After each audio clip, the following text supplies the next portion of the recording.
Untuk menaikkan capaian target vaksin booster di Kabupaten Muara Enim, Badan Intelijen Negara Daerah atau Binda Sumsel bekerja sama dengan Puskesmas Sugiwaras, Kecamatan Rambang menggelar kegiatan vaksinasi serentak COVID-19.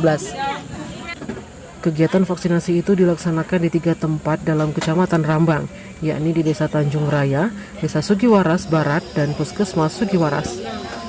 Kepala Puskesmas Sugiwaras Sri Rahayu mengatakan, vaksinasi massal itu guna meningkatkan capaian vaksinasi booster, khususnya di Kecamatan Rambang yang saat ini masih rendah.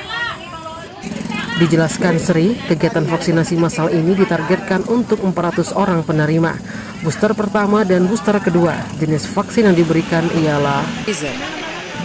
Untuk booster pertama diberikan kepada masyarakat, sementara booster kedua khusus untuk tenaga kesehatan di Puskesmas Sugiwaras.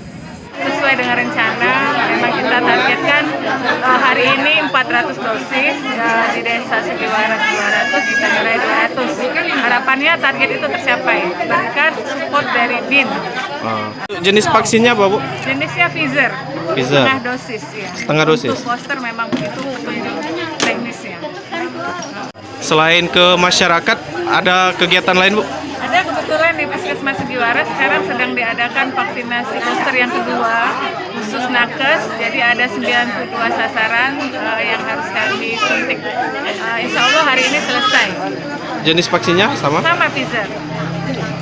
Terima kasih, Bu. Sama. Yeti, warga Desa Sugiwaras Barat yang ikut vaksinasi booster menilai kegiatan positif tersebut. Dirinya pun berharap COVID-19 tidak ada lagi agar semua aktivitas dapat kembali berjalan normal. Izin, Bu, dengan Ibu siapa, Bu? Ibu Yeti. Ibu Yeti. Ibu Yeti ini ikut vaksin yang ketiga, Bu, booster. Harapannya, Bu, setelah vaksin ini, Bu? Semoga COVID-nya dekati lagi.